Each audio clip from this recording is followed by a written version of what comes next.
to Tracey Brown Live. Gals and guys, go to Tracey Brown Live. Go to Tracey Brown Live. Go to Tracey Brown Live. Tracey Brown, Tracey Brown. Tracey Brown Live. Tracey Brown Live. Tracey Brown. Tracey Brown Live.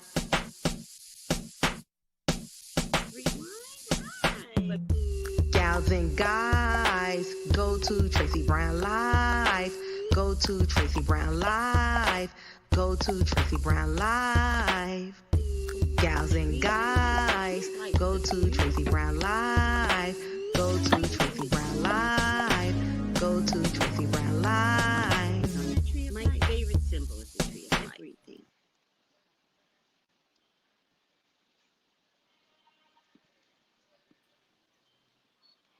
Ellie! How are you? Good. I'm good. Busy, but blessed. But good. How are you? Yes. You know, it shows in your face. You have so much serenity in your face.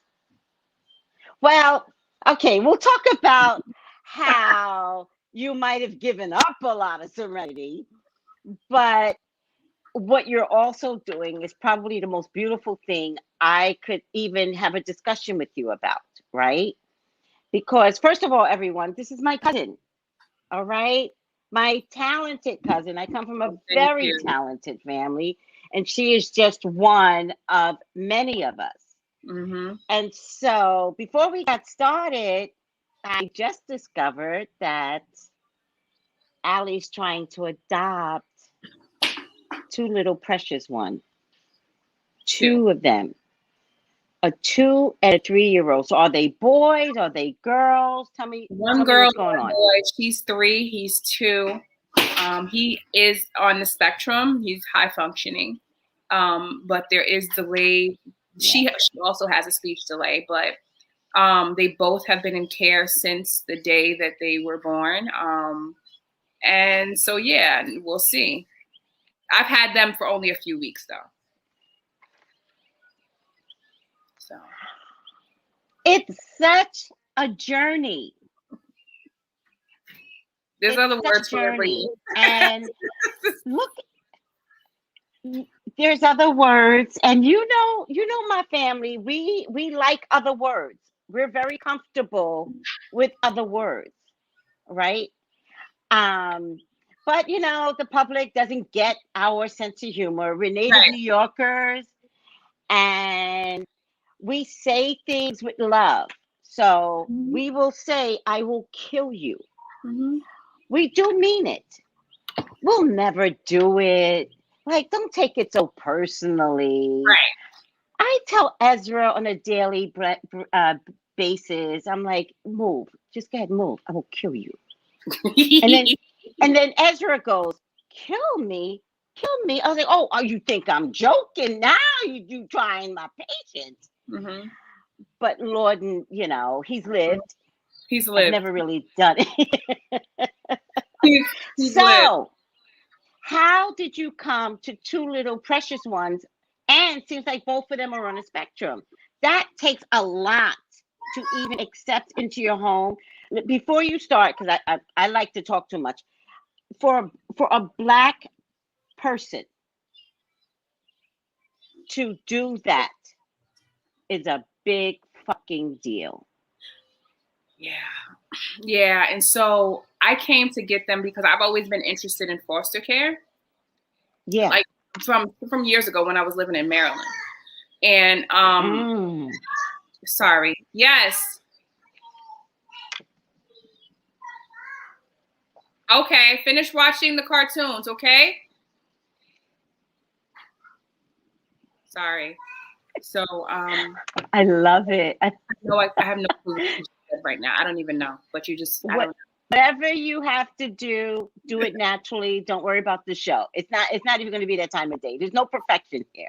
So go ahead. So I signed up. Finally, pandemic happened, and a lot of changes happened in my life. So I finally decided to to sign up for it, and become certified. So I got certified in September, and then I finally there were a lot of false starts. The agency that I'm dealing with is not the best, but then I finally decided to take these children 3 weeks ago now, and so they've been with me since. How they came to me is that they were in the custody of their great grandmother, who was in the hospital for a month, and then she passed away.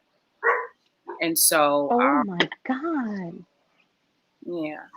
So, they told you, and this is the thing, like, it's just so. I mean, we're at the level of great grandmother. So that exactly. And we're at the level of great grandmother. And listen, nowadays grandmothers are young, like 38, 39, whatever the case is. But apparently the mom is, from what I learned, is in her 20s, mid 20s. I don't know what my dog is doing. Let me go let him in. Excuse me a second. What is wrong with you? Cut it out.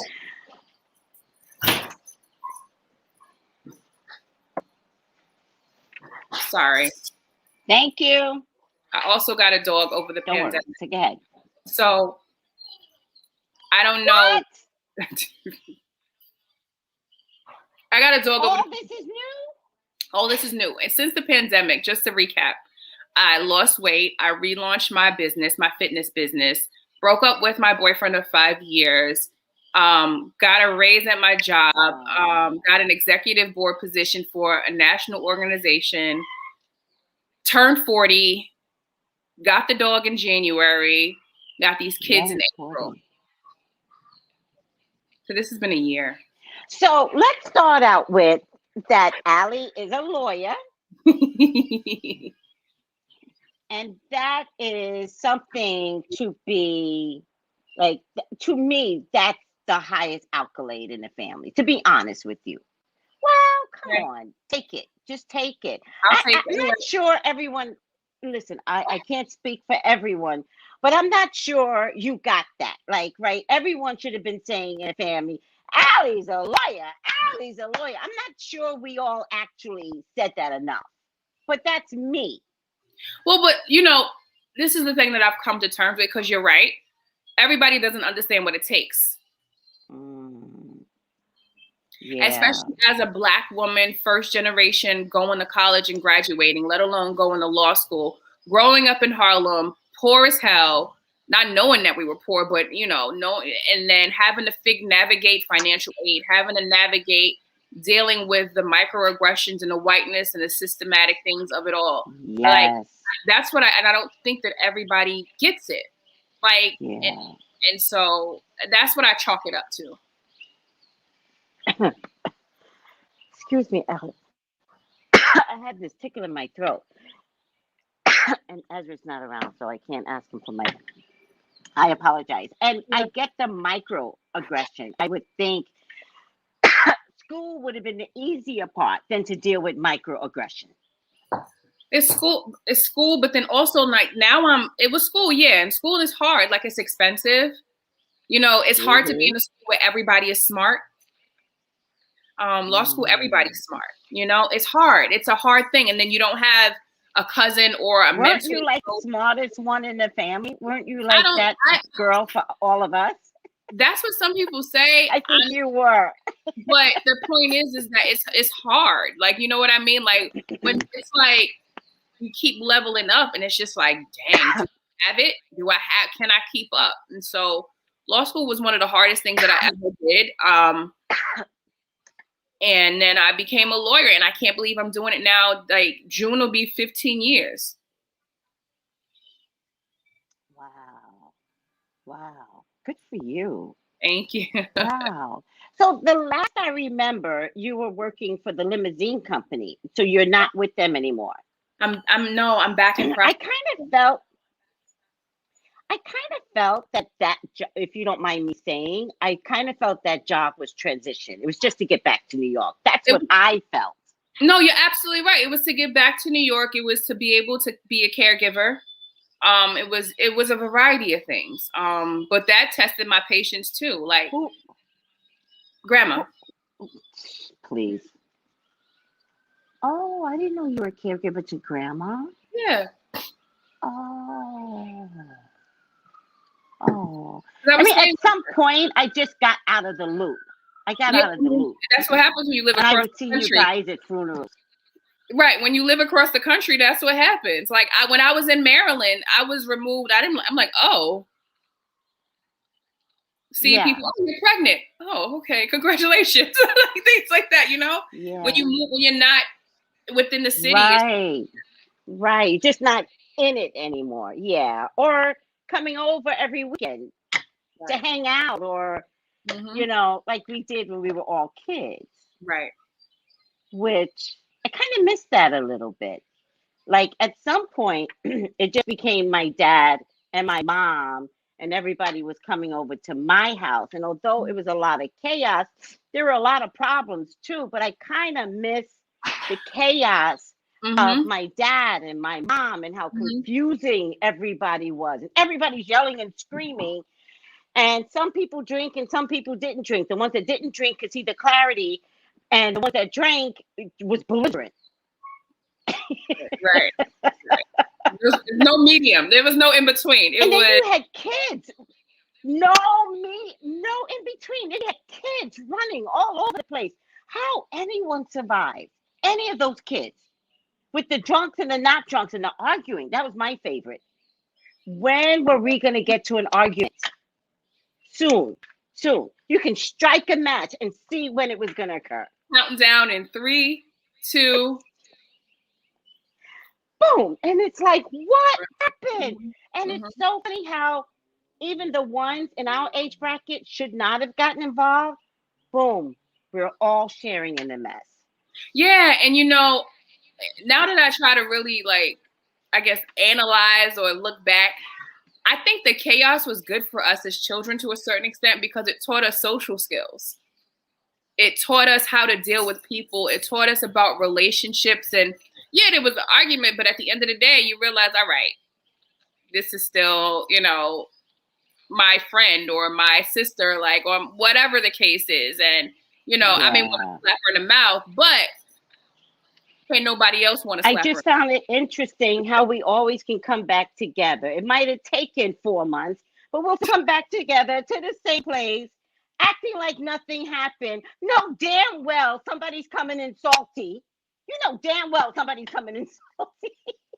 But you coming in and you're going to come with your dish and you're going to come with your bottle and you're going to sit down. And we're going to do it all over again, however dysfunctional it was. Right. But I also realized that to me, that dysfunction doesn't work, right? I could not raise my son or be around my grandchildren with the same type of dysfunction. Yeah. So I think I'm grateful to have had it to never do it again. As a child. But as an adult, I can't. I can't. I don't have. Right. That's what I think I'm talking about.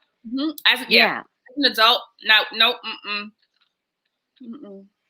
So you've got these 2 little munchkins. And how's that? You know, if I have someone who's also in the adoption process, I can hook you guys up. She also, I believe, has her kids from New York City. I would love to talk to her. And so the most frustrating thing is that aside from the agency is like, Tracy, I had to go and tell them off because they were like, now they have on my paperwork and everything. And then when they brought me the kids, it's like, oh, you work? Excuse me? You know I work. So what are we going to do with these kids Monday through Friday, 8 to 4, 8 to 5, 9 to 5? What are we going to do with these children? Because what I'm not going to do is become an education when I got to go up here and deal with these people. And so for like a couple of days, they had to take the children out of my care because I'm like, what I'm not going to do is this. They tried to jump bad with me. And I said, excuse me to your audience. I said, y'all want to getting bitches to be taking care of these children and these welfare hoes. That's not me. Well, what about your mom? And what about this? I said, my sister is my backup. My mother has a job. We come from a working class people. You okay, Trey? But yeah, I said, we come from a working class people. Yeah, you need your Ricola. I said, we come from a working class people. Who the hell do you think I am? Because I told you this, but They got the right one. You know, I had a conversation with their lawyer, and I had a conversation with the foster mother that they went to in that time frame. And I told the lawyer what happened. 3 days later, the judge ordered them to pay for it and reimburse me. The agency themselves, before the ACS voucher came through. Stop playing with me. You don't know who you're playing with. Okay. I had them kids back within days. And the oh my God, that's where family comes in, because people know. People are like, don't mess with Tracey. She acts dumb. They're like, right. I love that. I love that. I don't ever tell people I'm a lawyer, but I had to tell their lawyer. I said, let me explain something to you. I'm a lawyer, and I work for one of the largest agencies in the city. I don't have the time or the aptitude to try to figure this nonsense out. And he was like, well, Miss Coach. By Monday, the judge ordered the agency, and they were calling me hopping like jumping beans. They went, don't play with me.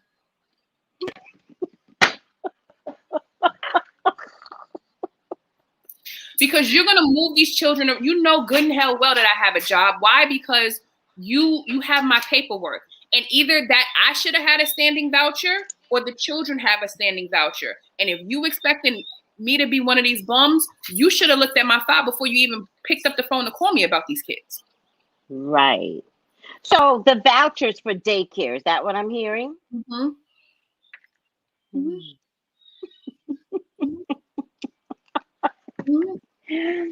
Okay. How does it feel to have these munchkins run? Like, we just got finished, by the way, watch Pet 2. Pets it's 2? The movie. The Secret Life of Pets? Pet 2. Oh, Pet 2. Okay. Probably. Is that the one with Kevin Hart? Just look up. The bunny? The bunny? Is that the one with Kevin Hart as the bunny? Oh, is that Kevin Hart's voice? Girl. No, I know who's in it. The comedian. The female comedian. She plays a pretty little dog. The comedian that just won a Grammy or something. I'm so bad at celebrity stuff. Tiffany Haddish is in it. Yes. Okay. Yeah. So just look up Pets 2 and her name. But it's probably Kevin Hart's voice that I heard is the bunny. I just recognize. You know, I'm really bad at celebrity stuff. I talk about celebrities like a dog in readings. I don't do that whole celebrities. In any case, have your babies watch Pet 2. It was so funny. All right. But it's been good to have them. It's a lot. But daycare is a blessing. And my family, like Ashley, my sister, my mom, because I teach on Saturday. So my mom traveled all the way from Staten Island. Of course, my dad dropped her off, but then she went back home because she has to cook for clients. And so like she was out here with the kids. And so Is she still cooking? She's still, so she works, because the restaurant closed some years back, but she's still doing chef related stuff. And so she has this program that she does called Sunday Dinner, where she has, curated meals for her clients and stuff, and they pick it up every Sunday. She has a menu and all of that. Yeah. That is so cool. Yeah. Tomorrow, I think she's doing some lobster something or another, something wild, something crazy. Yeah. Oh my God. To be in Staten Island right now. They try that out here, but you just can't seem to find that person that does it consistently. Oh. And not make always, the Southern food. I'm not a fan of always eating unhealthy Southern food. Exactly. Right. We got it. Yeah, we definitely have to, as a people, have to expand our palates. We have to do better because we're dying with cardio disease, heart attacks, high blood pressure, diabetes. So I love my people's food, but now I've learned to just love it on the occasions. And we have to understand where it comes from, and what yes, there's a love and a culture tied to it. However, listen, neck bones weren't mainstream until we made them mainstream because we either couldn't afford or we didn't have access to certain things. It was that part of the meat that was left over. It was that part of the meat that the whites didn't want. Mm-hmm. So, you know, it's like chicken back. West Indians eat chicken back. Where does that come from? It's what do you mean by chicken back? Chicken back. So the back of the chicken. I love the back of the chicken. I didn't know that was a Tracey, we're the back of the kitchen. I didn't know that was a West Indian thing in poverty. First of all, I didn't know that a lot of people ate chicken back until recently. My friend, she's like Antiguan, and I knew people ate chicken back, but I didn't think it was like a big deal. And I honestly felt like it was like it was like a poor thing. Honestly. And so I didn't realize that it was like a legitimate thing amongst different cultures. Chicken back. Mm-hmm. Chicken back. When I cook a whole chicken, I turn it over. I start from the back. Oh, you can buy a bag. It's the tastiest part. It's very tasty. Yes, it's like the turkey neck bone or the chicken neck. All of that is tasty. It's my favorite part. I don't like the breast necessarily. Because I turn it over and I do this to the back. Because it's my tender. favorite part. Tender. It's tender. Okay, so we have people that are psychics here, and Alexi says you have a male family member behind you. Passed over is what she's trying to say. What do you look like? Who would that be?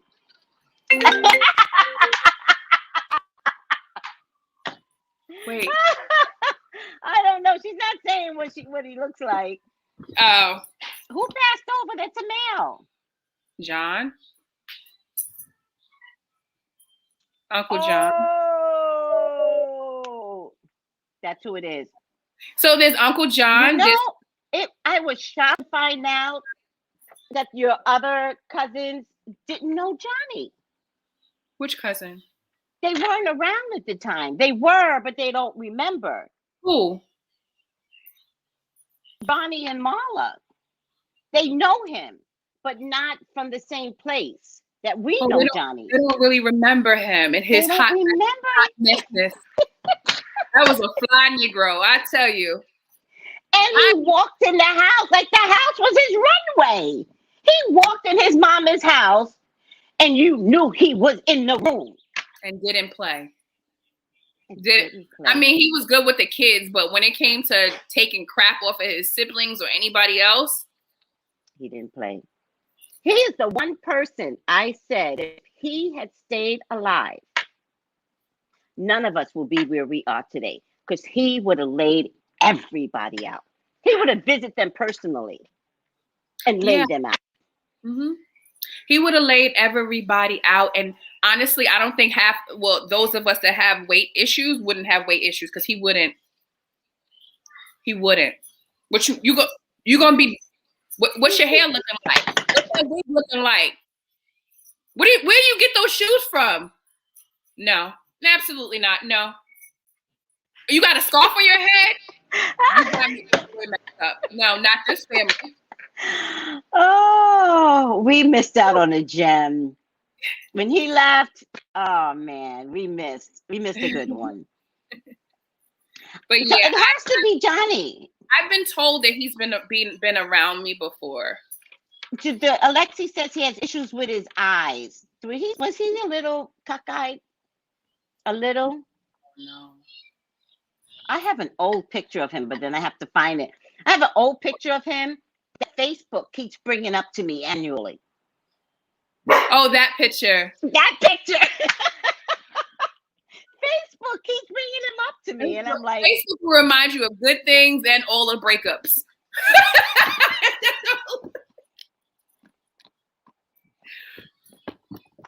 Facebook keeps, maybe I should just delete these pictures now.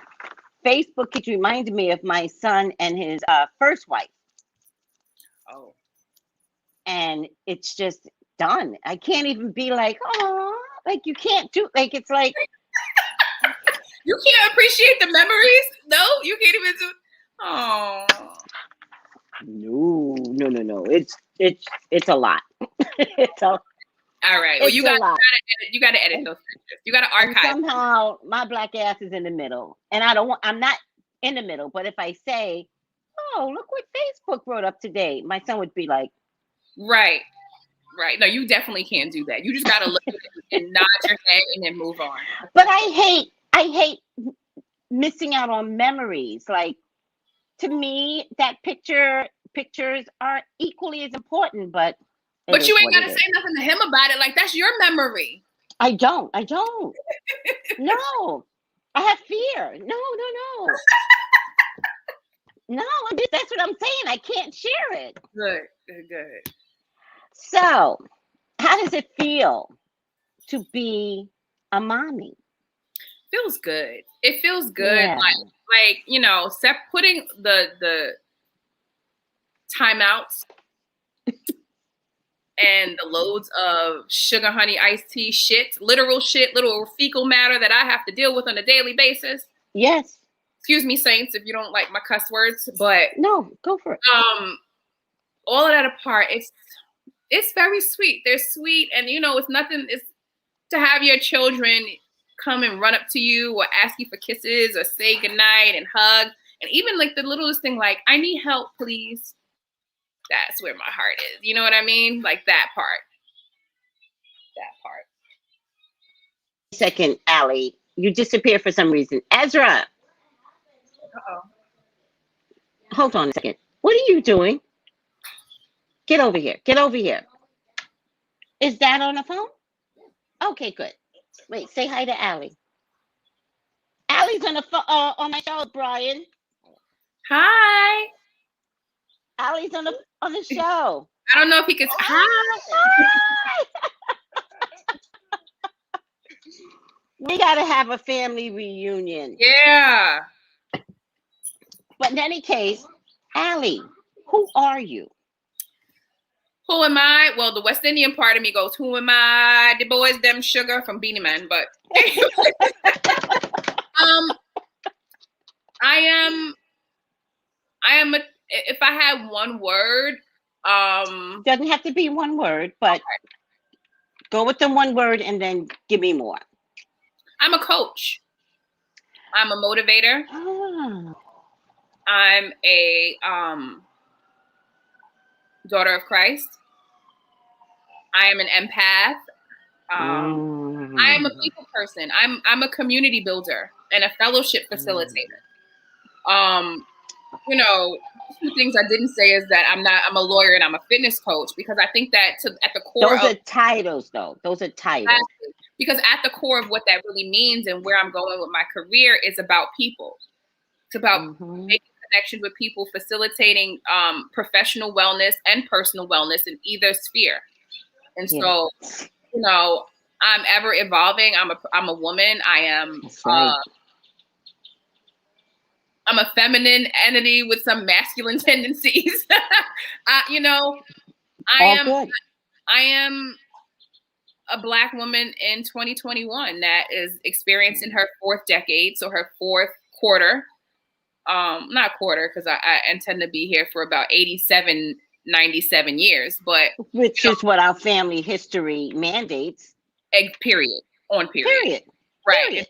So I think that you know, I'm a young woman still. I feel very, very young. I don't feel old. I don't feel daunted, but I do feel like I'm wiser in the decisions that I make. I'm a friend. And I am, you know, I'm just trying to be a beacon of kindness and light in a world that's shitty. Yeah. You know, I had to be everything that you just mentioned by stepping into the metaphysical world. I think if I didn't step in, I wouldn't know about community build. I was too busy being defensive, being an ugly duckling. But when I stepped in and found a place, I like to call it the purple brick road, where you could be just be. I figured out that the yellow brick road is where the liars are. The cowardly lion, the scarecrow, the wizard that wasn't a wizard, right? Dorothy who didn't know that home was home. It was a whole bunch of liars. But if you come into the purple brick road, that's a road where as you take a step, there's another creation. Right. I agree with you. Like, I got more connected and more self-aware and more in tune with myself based upon my spirituality as well. And I get that. And you know, one of the things I had to say in trying to really break down who I am and understand who I am, accept myself, it's like I had to be like, well, who told you that lie? Who told you? You tell it to yourself, because you know I'm a Christian, and I, you know, a lot of people are like, oh, the enemy. No, you told yourself that. Yeah. You told yourself that based upon your trauma, based upon the little seeds that were imparted in you that you didn't even know through the social programming, through the family dynamics and that whole history. You told yourself that. And so no matter how God is trying to show you that there's other and there's otherwise, if you don't have that mindset, that growth mindset and that I am enough mindset, you're going to keep perpetuating the same thing. And so, guys, does she not sound like me? Come on. Oh my God, it's so refreshing. It's so refreshing to see the DNA show up in you. Yeah. I preach the same things. And it's a hard road. Like, people don't understand. Like, they see me now at 40. I got, you know, I'm healthy. My skin is popping. My locks are flirt. All of that. They see all of that. But, you know, I started therapy in 2012 when I came back to New York. I really had. I'm proud of you for that. I'm proud of you for getting therapy. Thank you. Mine's in therapy right now. I had to start therapy. I did nothing to him. Nothing. I'm just kidding. So why that boy in therapy? Therapy is healthy. Wait, time out. You know what I think about every time? There's one song I hear and I always think about Brian. Scream from Michael Jackson. You used to have that boy in that living room dancing to Janet and Michael Jackson Scream. Like, yes, I remember that. Every time I hear that song, I think about Brian in the living room trying to be Michael and Janet at the same time. So there you go, therapy. You know, I don't even remember that. I remember Rose came over my house one day, and she's going through my cabinets. And lo and behold, I had boxes of cereal in my cabinet. They were all empty. They were all empty. And Rose said, "Are these props?" She said, "They props?" And I didn't even realize how I was operating. And I was like, "That's really funny, Rose." I guess I just had bad mommy syndrome. But yeah, I had boxes of cereal with no food in it.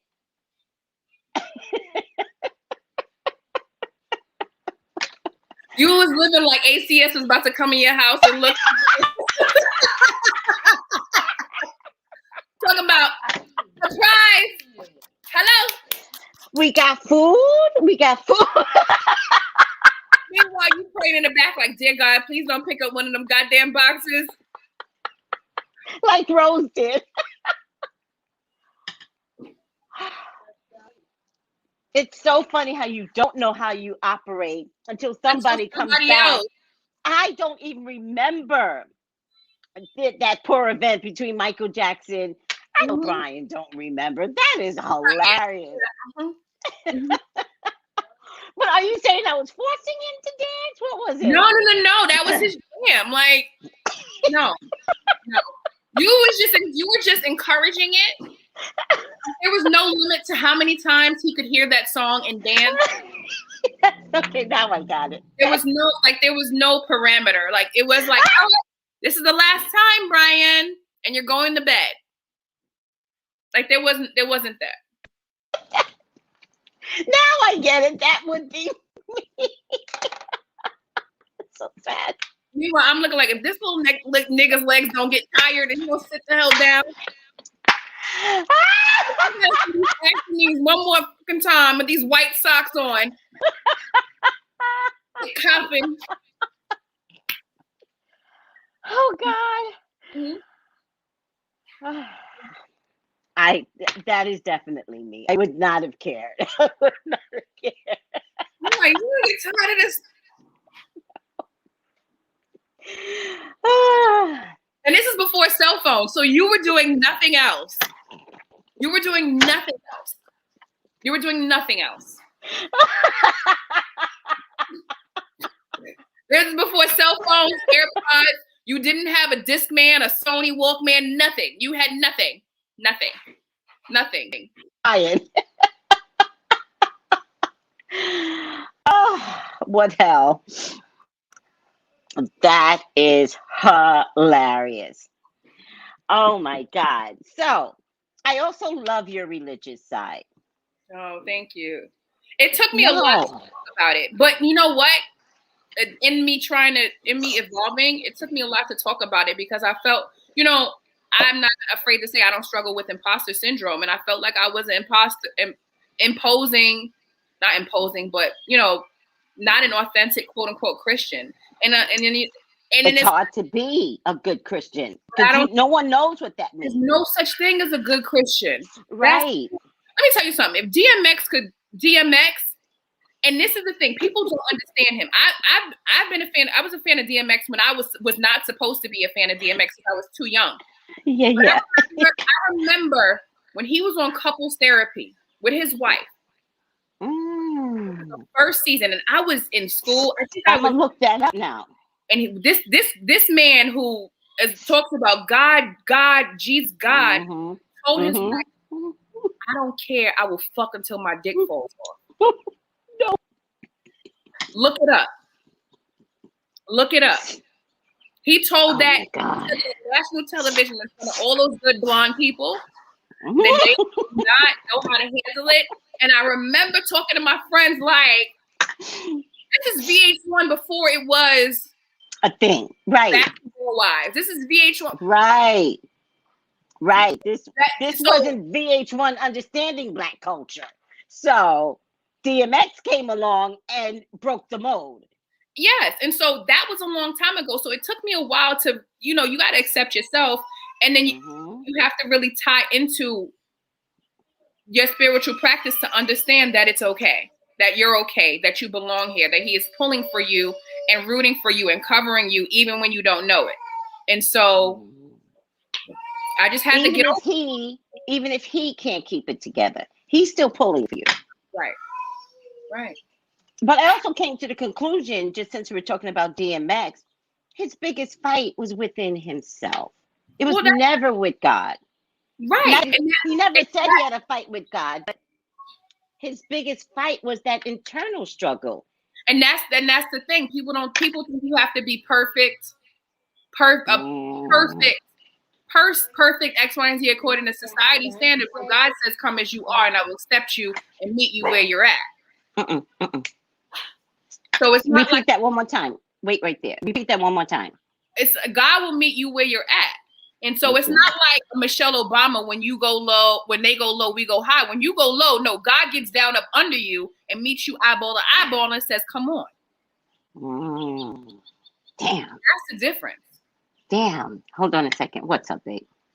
Dad said to call, Dad said to you to call him at 6. At 6? Yeah. Why? Because he wants to take a nap. Oh, okay. Okay, sounds good. Okay. All right. Bye-bye. I totally agree with that. And what I'm finding on Instagram and IG are people are starting to say that. Like, don't challenge the fact that I love crystals or that I love Christ. I will fuck you up. Whoa. Right. And I will still come out of that loving Christ because I'll also know that I already got permission to go there. Yes. That's not Satan. That's not evil. You stepped too far to the left. And not only that, Allie, I saw you coming. I gave you opportunity to not go there. Like that's how aware I am. Mhm. That don't. Yeah. Yeah. Mhm. Mhm. Until you thought, and it's like, my God. And you check God first. You go, God, it's about to go down. And God's like, I'm not stopping you. Because Right. clearly that person needs to be out of your life. Oh, Right. well, if that's the case, we're going to make it happen. Right. Right. And it's not going to be pretty. And if you knew the Bible enough, trust and believe Jesus cussed out his disciples often. Let me tell you something. Jesus was flipping tables and telling people about themselves. Let me say, when John and James was about to slice somebody's face, and they had Jesus was like, "Nah, sir, nah." Like it wasn't as sit around, pray, hold hands, sing kumbaya. Mm-hmm. I'm sorry, some child is crying. I'll be right back. Go.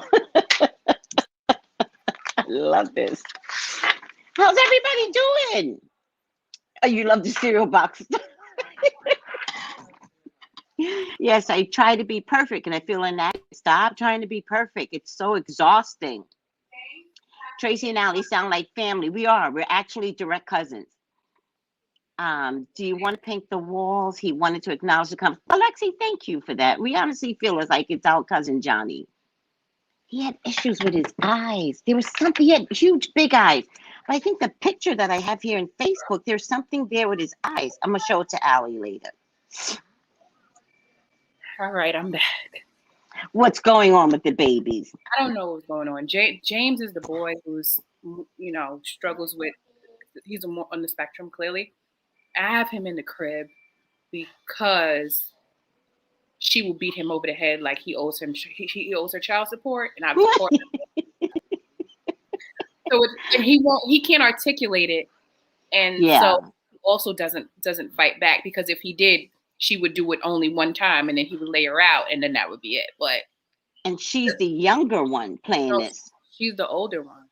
Oh, she's older. They're only 15 months apart. They're basically the same size. They're basically the same size. So, but she, so that's why I had to go in there. I think he threw something and it hit her from the crib. But I'm trying to teach her to say sorry. He's not verbal enough to say sorry. So I had to tell her, well, he's already in timeout, so he's going to stay there a little bit longer. Let me tell you, as normal, boys seem to be on the spectrum normally. Okay. There are just things I'll send it to you later. I sent a TikTok of a kid acting a certain type of way, and I sent it to Brian. I was like, this is your son. I'll send it to you. When you look at it, it's Ezra. Oh. But I'll send it to you. Okay. It's hilarious. But you got to know your peoples. Mm-hmm. Right. So normally, and Ezra stutters. He's highly intelligent, but he does have a speech impediment. Like Marla and Andre used to stutter. What? Mm-hmm. So it's in the family? Mm-hmm. Marla and Andre used to stutter. Andre used to stutter bad, and we ain't shit. We used to be like, ha, ha, ha, spit it out. I think I remember that. That's so mean. But it's in the family. When did they both grow out of it? No, they do. Yeah, they did. I don't know. When? I don't know. I know Andre had a harder stutter than Marla, but Grandma Grandma and Rose were really working with him to slow down and to breathe. And so I know he did. I think he had some type of therapy. I think Marla kind of just grew out of it. I think, yeah. I think I almost had a stutter, but I auto-corrected myself. Mm-hmm. Yes. And that's why I tell him, when you begin to stop. Stop. Just stop. Think about what it is you want to say. Take your time, breathe, and then start again. What I'm finding is that he's becoming comfortable with stuttering. Allie, he's a Sagittarian. And he's a Sagittarian boy. And he's born in December. I'm going to pray for y'all, because that's terrible. I'm sorry. That is terrible. A male Sagittarian born in December, like. It's hell. It's hell.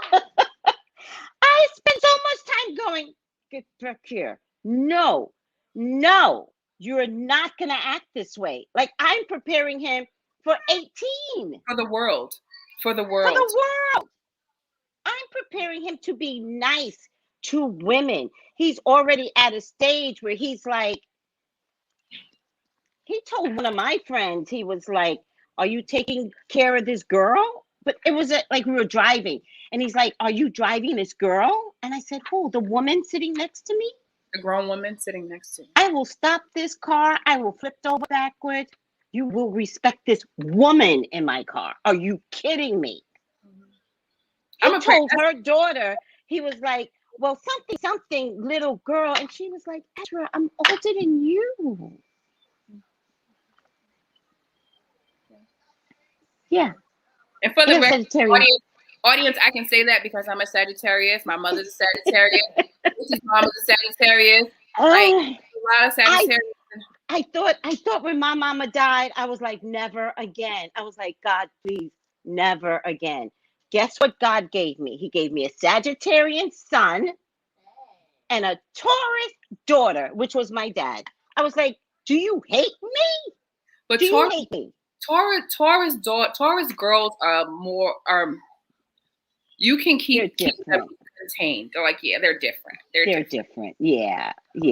I wasn't worried. But the Sagittarian boy, I was like, this is punishment. No one ever has to wish bad luck on my black ass. I got it. Because to train the Sagittarian boy in a divorce, in the mouth, and then he goes, sorry, it's true, Dory, it's true. I was like, it doesn't mean you get to say it. Yeah, it doesn't mean you get to hurt my feelings. Right, and I had to stop doing that too a lot with my mouth because I'm like, it's true, and I could fight. So.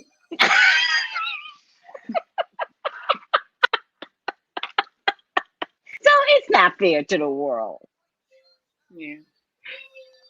So tell me about your business. How did this come about? Because I've been watching you for some time now. So I originally started my business actually after Rose passed. So in 2013, I started doing what I knew, which was dance, to help people just move more. So I started teaching dance classes, and then I got certified, and then I started teaching other things. And then I started working at local gyms. And then when COVID hit, I launched my online platform and online business, revamped my website, and launched that. So basically, I specialize in helping people build more consistent wellness and fitness. And while weight loss is a goal, it's not the main goal, because I feel like, as you know, my target, my avatar person is a Black person, a Black female. And so we have other things besides weight to contest. I don't care if you want to be 100 whatever pounds, sis. I want your A1C to be good. I want your blood pressure to be good. I want your cholesterol to be good. I want you to be able to walk up the steps and breathe. I want you to be able to walk for 10 minutes and breathe. I want you to be able to touch your freaking toes. And so daily activities of daily living and low impact workouts are what I focus on. And so I do through flexibility, I do it through body weight and strength training, and then I do it through cardio. And so, you know, COVID has been a blessing because I've been able to fine tune my programs. And I've actually working it. I'm the test dummy. I was able to actually still lose weight during COVID, which COVID, you know, some people, I know a young lady that picked up 35 pounds at the age of, you know, she's in her teens. And so, but it's COVID. You know, like there's people in our family that have picked up weight. Like when you see them, I'm like, what happened? And so, but it's the nature of COVID, because just a variety of things. And so anxiety, depression, food insecurities is not, you know, activities like some people normally would have. Outside is basically closed still in New York. And so that's what my focus is. And that's what my focus, I think, will continue to be. There's also like a coaching. So I don't just teach the classes. There's an accountability portion and a coaching portion where I help people be more mindful, because and I told this to somebody the other day, and they're like, "What?" I was diagnosed with disorder. What disorder? Binge eating disorder. Back in I didn't know that there was such a thing. I can tell you, I believe I had that. I know there's such a thing, but I was convinced that that wasn't a Black person thing. Because I didn't know where it came from. And what I realized, it came from my anxiety. I've been struggling with anxiety. I was diagnosed with depression some time ago, actually when I got into therapy. And so, my doctor, I have a really good relationship with my doctor. So that's the one thing I would say, get a doctor and get a doctor that you go to regularly. And he was basically like, Allison, you've been mildly depressed and you've been maintaining it, but you also have binge eating disorder. And this compulsion is tied to your emotions. Yes. Oh, and I had to really address it with the therapy, but then also really understand what the triggers were for me, that what made me want to binge eat. What made me want to crave certain things that I didn't normally eat on a regular basis. And so, so I still have to say, that's why I rolled the mindfulness component into what I do. Because some people just need support. Some people don't know where to start, and some people just need support. And it's like, yeah, it's okay that you had that pizza. It's okay that you, like, what are we doing? What are we doing next? So that's basically long story of my business and what I do. Well, I never heard of binge eating disorder, but I can tell you I've done that. And I can also tell you, but I don't know what my triggers are, but I was telling my doctor, I'm fine during the day. I'm fine for breakfast. I'm fine for lunch. It's when it turns nighttime. That was me too. What? Yeah, so that was me too. And this is what I realized. What was I feeling that caused me to do that? So a lot of times for me, and in my studies, it's some level of emotion. So it's sadness, it's fear, you're tired, you're thirsty. A lot of those things, it's those things, and it's tied to, well, let me just eat something real quick. Let me just have this ice cream. When you really don't need it. And the emotion and the anxiety keeps it going. Like during COVID, I had to check myself because my anxiety was rampant. But it's about that. And that's why I say, what's going on at night? Is that when you have the most quietest thoughts and the quiet time with yourself and everybody's asleep and you have to think of, or is it? Yeah. Okay. Now you're making sense because now I thank you because I'm talking to people all day. And I stop work at 6:30 the latest. And that's dinner time. But that's when I'm by myself, inside my head, maybe not watching the healthiest of TV either. I finally had to get rid of some portion of cable, so I'm not watching a bunch of women fight, which is a comfort zone for me. Even though I don't fight with women, but it's still innately there. Yeah. And I think it's being alone when during the day I'm talking to people. And you have to understand the nature of the work that some of us do, like you're giving to people constantly. Your energy is being zapped. Constantly. You're giving to people. You need to take that time. My suggestion is after you eat your dinner to refill your tank. Sit and meditate. Sit and do yoga. Sit and take a bath. Do something to fill your tank again, refill your tank so that you're good for yourself. So that when those whatever energy vampires or energy depletion things are throughout the day, you're still like, oh, I'm still on task. Yeah. Well, bath is nightly, right? Meditation I do. I actually learned to take a block of time during the day for myself. But remember, the day's not my problem. Right. So I can switch what I do during the day in terms of replenishing because I take a block for work, a block for me time, and then a block to go back to work. So that block that I have for myself is when I do take care of myself. But now I'm recognizing maybe that block needs to be, in terms of what I do, needs to be done after 6:30. Right. It has to. You have to do it, because the triggers to it's like the easiest thing. What am I gonna? It's mindless, like popcorn and chips and all the other stuff. It's like, oh, it's gone. The bag is gone, or the ice cream is gone, or whatever. I was just gonna have a little bit, and so I did that the other day because what I have to do is not buy the stuff. Right. So I no longer keep potato chips and stuff like that in my house, but every once in a while, I'll buy a bag of chips. And my intention just the other day was to just eat a few. I literally sat there and could not stop eating the potato chips. I'm not supposed to have a whole bag of Lay's. I can have potato chips, not the whole bag of Lay's. I didn't feel guilt, but I knew that was not okay. Right. And I was like, I was working on myself. And all of a sudden, I'm eating a whole. Oh. Another thing I recognize that affects my my eating is my vitamin levels, like my vitamin D and my iron levels as well. And so I try to make sure that those levels stay up or where they need to be, because that also contributes to me mindlessly eating, or my irritability that contributes to my mindless eating. I think before COVID came, I'm not sure what my vitamin D level was, but when COVID came, I began to recognize that deficiency in vitamin D has caused many deaths, let alone, an A1C of 11, high blood pressure, heart issues that you're already not in the Black culture, not necessarily doing well by yourself. But the vitamin D, if you didn't have the deficiency, actually could have kept you alive. What happened, babe? Right there, babe. And so I felt like I was in a better healthy space once I brought my vitamin D level up. Yep. But I only brought it up because I recognize the deficiency kills us. Right. And once your vitamin D levels are low, you have to take something for it. Like you can't. You have to get a prescription for it.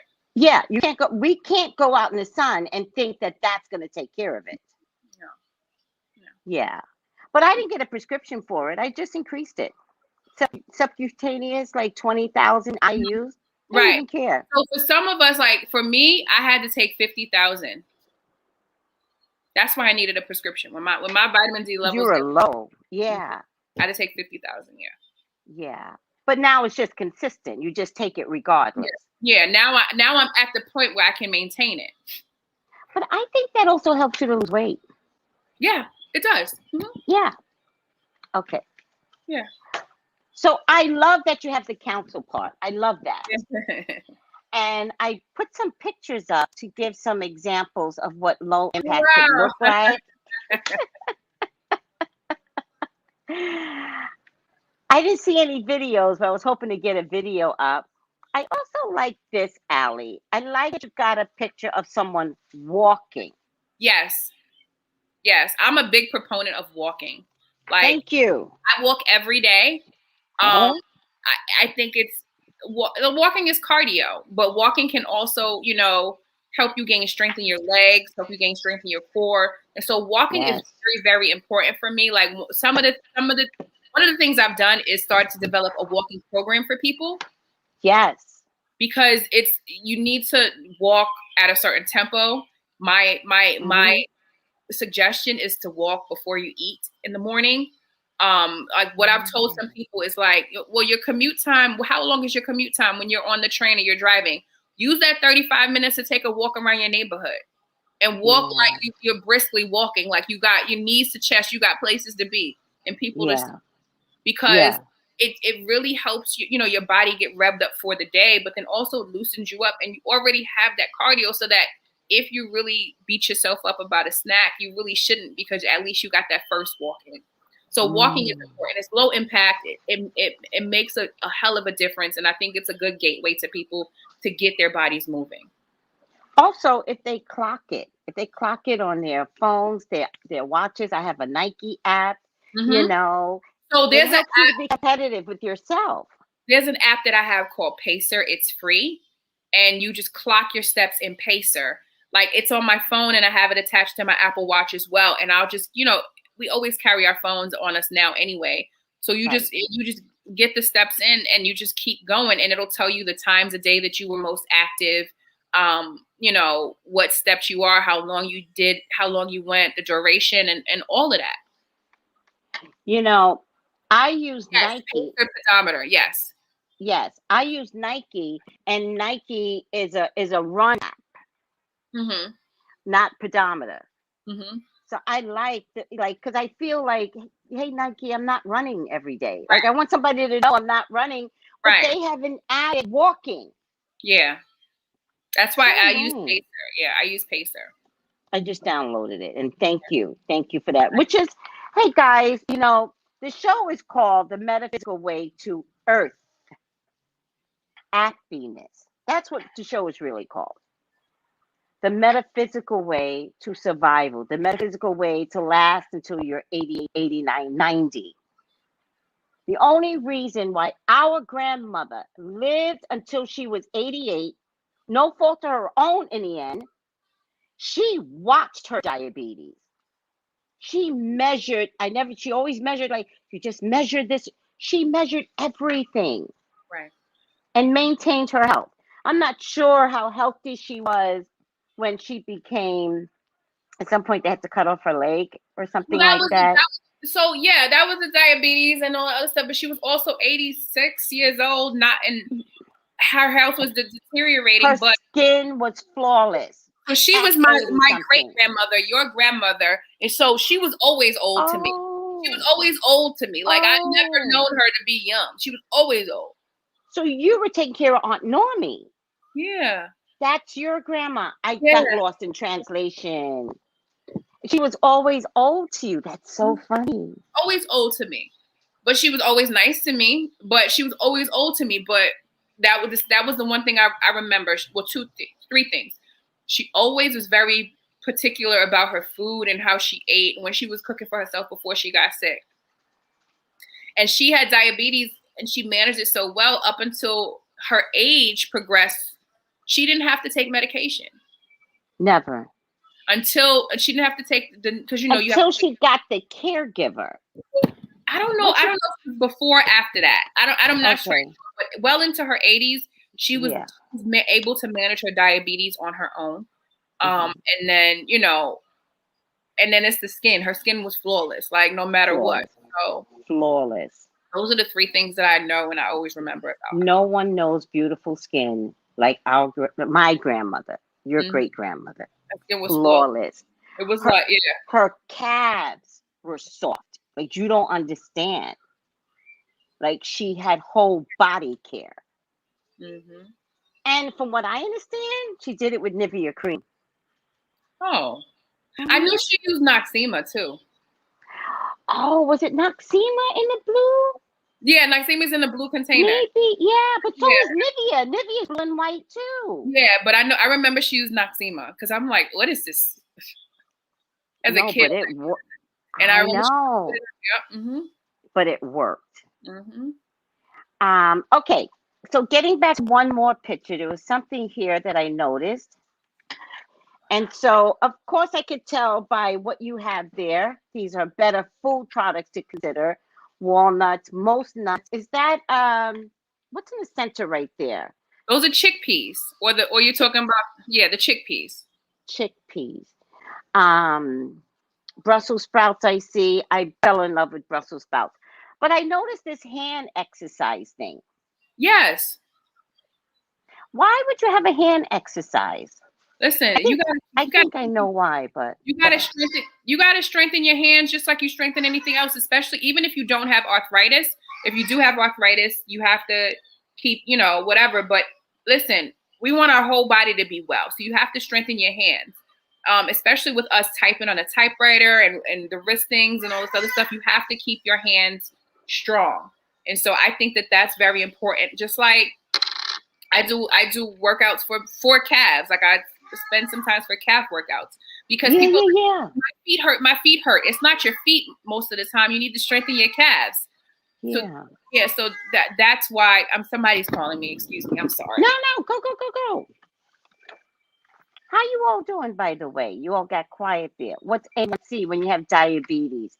How they measure how much sugar is in your blood. they do this 3-month blood workup, and they call it the A1C, and that's how they know that you are on your diet. Stop it with the rice. Replace it with cauliflower rice, if anything. I've learned to make sushi from cauliflower rice. Okay. Yes. I mean, it's not like the Asians do it, but hey. But this is the thing I learned about food. It's not about what you eat. It's the flavor profile that reminds you of it, right? That's the flavor that we want. It's not it's the flavor. If there was no flavor profile that we were tied to, then all of these Beyond and Impossible burgers would not be a thing. It's the flavor profile. So you have to find out what works for the flavor profile for what you want. So if that cauliflower rice has it, you still have the soy sauce, you still have the wasabi, you still have the ginger, you still have the cured sushi, fish or whatever. Yeah. You still have seaweed. Whatever. It doesn't matter. Because honestly, I like sushi with cucumbers, like cucumber wraps instead of the rice. It's about the flavor profile. Oh, I've seen the cucumber wraps. I could do that now too then. Oh, stupid me. I love that. Listen, I cannot have soy sauce. I have chemical allergies. I remember you said that. So you do remember? It's been going on for years. I will not take soy sauce. Coconut aminos. That's what's affecting me. No, buy coconut aminos. Coconut aminos you can use in place of soy sauce. All right, I'll try it. Try it. Okay. I just got to write it down for myself. I'm going to go grab it and show it to you.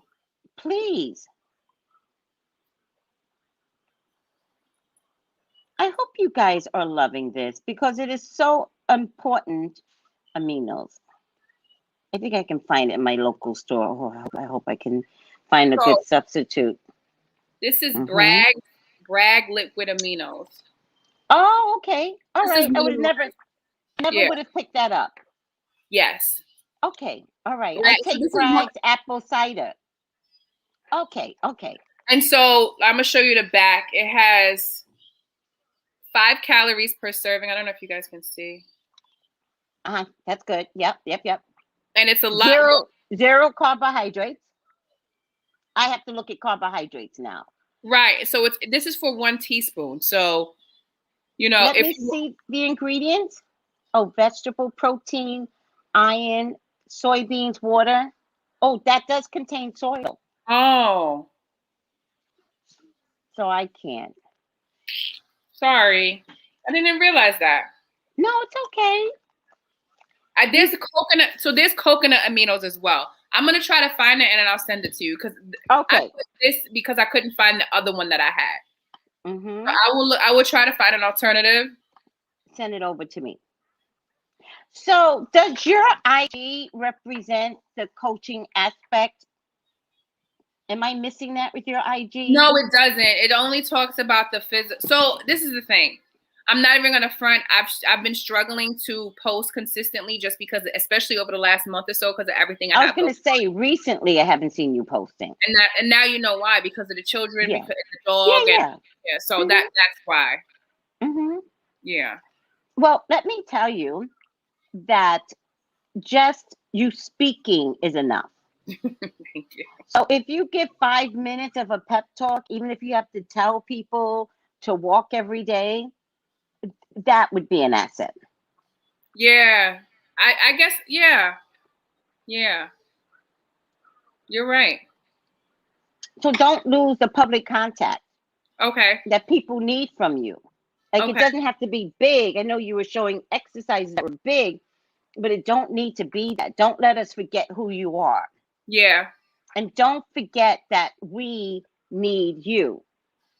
Because it's so easy. Just in that small moment, you helped me to realize I maybe have been having some mental issues after 6:30. Because I discussed it with my doctor, but they don't know what to do. They don't get it. They just want to give you more meds. And I'm not down for that.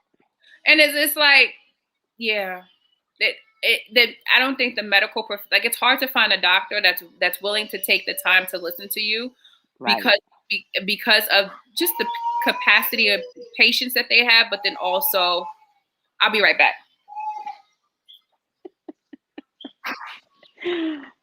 We're going to have to end this so she can take care of those babies. Sylvester, if you're pre-diabetic, now is the time to do everything again.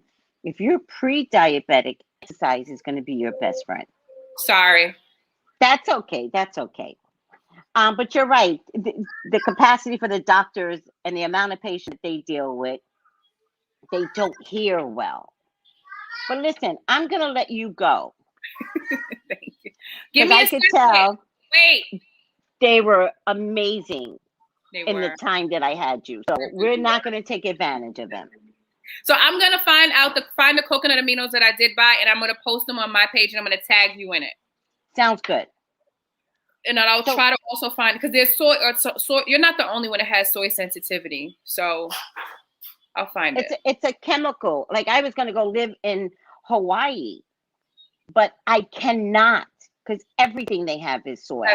I'll never be able to get away with it. Yeah. But in any case, how can people reach you? I'm on Instagram, but then also my website, it has a contact us page at avwellness.com. But I'm also on Instagram. I'm not too high post and sedity and bougie yet that I won't respond to your DMs. So just hit me up however you can. I'm the same person that you see and right here, right now. Just please give me grace now that you know that I have 2 children and a dog and a career and a business. And I need to take care of all this. And you're doing it. And it sounds like a movie. It is. And so this is the thing. This is what I will ask. I have one request. Pray for me and these children, because within the last couple of days, I found out that there's a family member that now wants to be a source, and I'm salty about that. And I know it's for the best interest of the child. Oh, and the parents also want visitation now.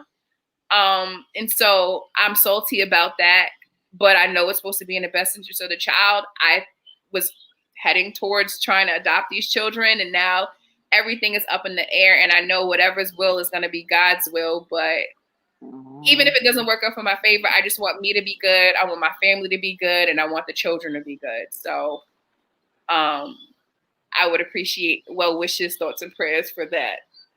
Well, what I would say is time is your best friend. What do you mean? I mean, bad parents always show up to be bad parents.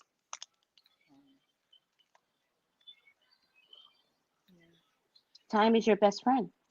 Let people be who they need to be. Any resistance, and you've got a big fight. If you just say, yeah, come visit your child, they won't come. Well, they don't come to me. We have to meet them at your agency, because ain't nobody coming to my house. Because you come to my house unannounced, you're getting these parents in front of you. But bad parents don't have the consistency in them. That's why they don't have their children now. So I would say, be at peace with whatever shows up. Yeah. But I know parents eventually, don't worry. Yeah, I'm more concerned, and because I agree with you. Like these children have been in care for 2 and 3 years. They're live, and so So now you want to act like, but now there's people. And now there's a family member from down south. This sounds like a movie that all of a sudden is like, oh, I'll take the kids. What? Where were you when the grandmother was in the hospital dying for a month and nobody decided to take these children? Where were the parents? If you have 2 parents because you made a baby, that means you have 2 sides of the family. Where was everybody? Yeah. These kids have been in care their whole lives. Like, what the heck? And so that's just my frustrating part. Like I said, like, my mom loves them. They love my mom. They love Ashley. They love the dog, like my dad. Like, and so they're just so happy to be loved too. And they feel so secure and so safe. Yeah. Trust God in the process. Everyone, pray for Allison. We like to call her Allie. Pray for these little babies. Talk to their little guides and their little angels. And there's always a big bad angel around all of you. So, oh yes, There's a big bad angel that will kick ass. Talk to that one. Not the prissy ones that go flying around you. Talk to the powerhouse. That's the ones that help me pick out my lipstick and stuff. I need the ones with the muscle to bring the lightning and the thunder. Yes, yes, you got that. Talk to that one. Tell him go handle that shit. Yeah. Watch. And believe it. That's the other thing, Allie. Have no fear. If you order something up, believe it. You will get it your way.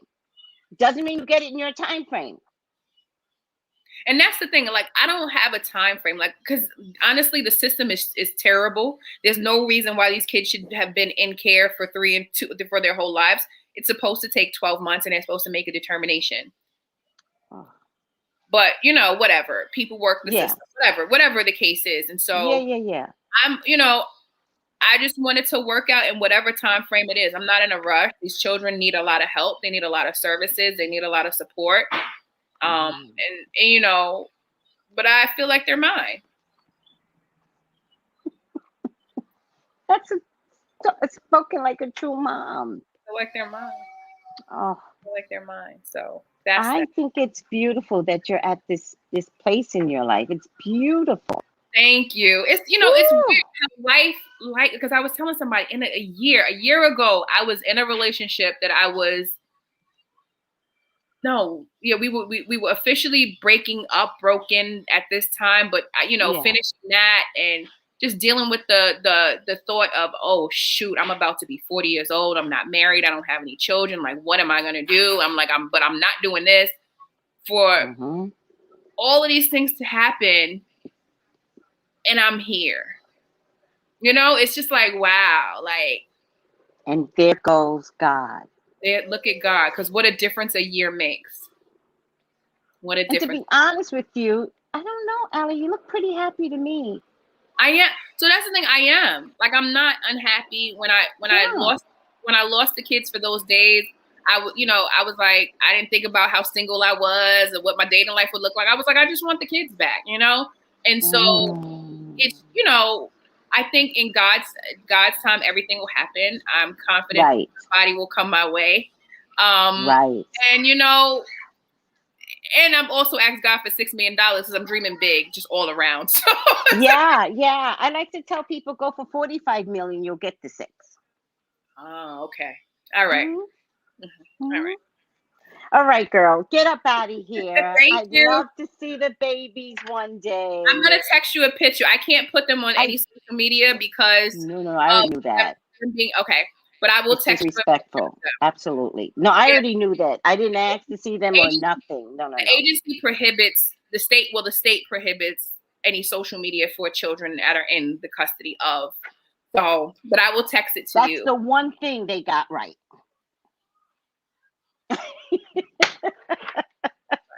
Now, I don't know if you know it, but Mark is adopted. I know. So always have conversations with him, and he found his mother. Oh, he told me about it. During the COVID. He told me about it. How good is God? He told me about it. And that he's met her and he's conversing. Oh my gosh, I don't know what's going on. All right, get going. I love you, Allie. Thank you for coming on.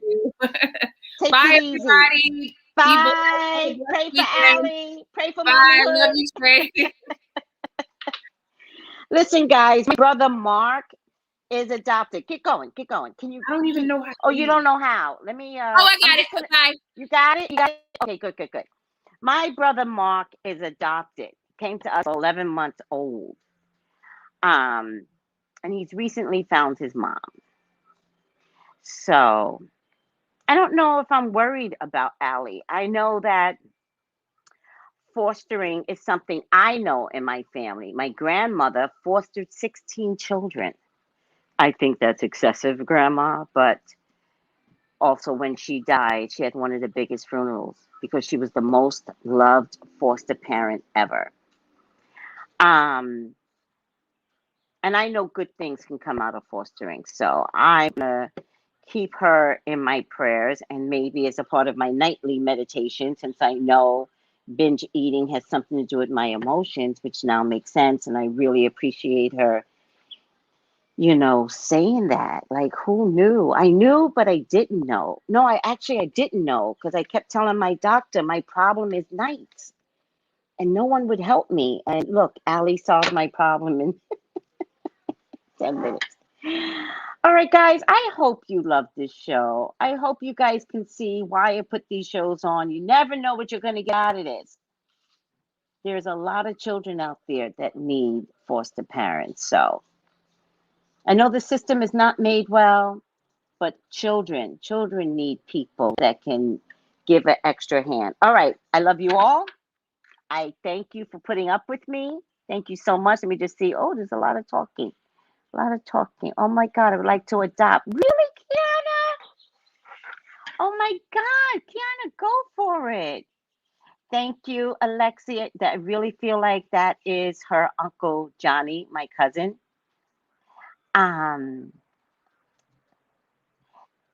Thank you, Red Roses. We literally are family. Her mom and me are first cousins, so she's my second cousin. But she was the firstborn of all the cousins, so she has a special place in everybody's heart, being the firstborn of all the cousins. And she was a preemie. She was born at 1 pound. We should have brought that up. She was born at 1 pound. So when I tell you God works miracles, just watching who she became at being born at 1 pound. And there goes God. Thank you, guys. All right. Love you, love you, love you. Bye.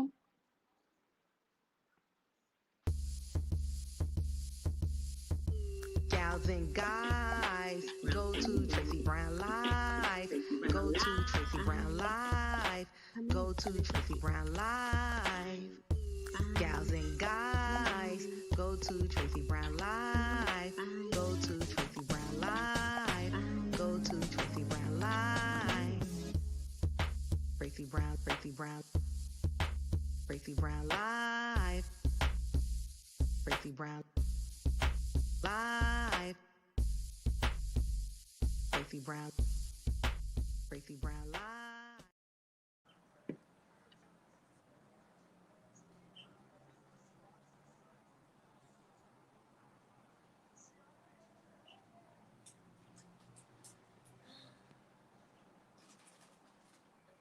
For one story, Mm-hmm. for once, I am officially exhausted.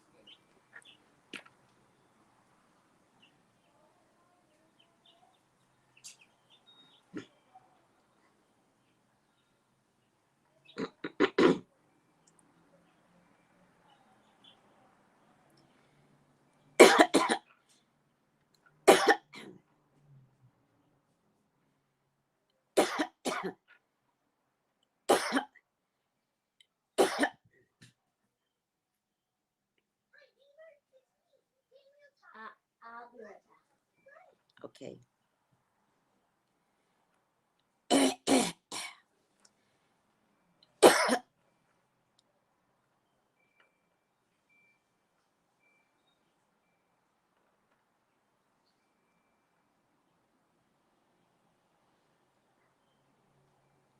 Oh.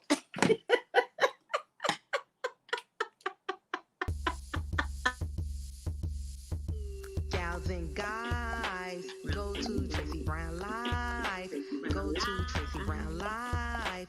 Go to Tracey Brown Live. Gals and guys, go to Tracey Brown Live.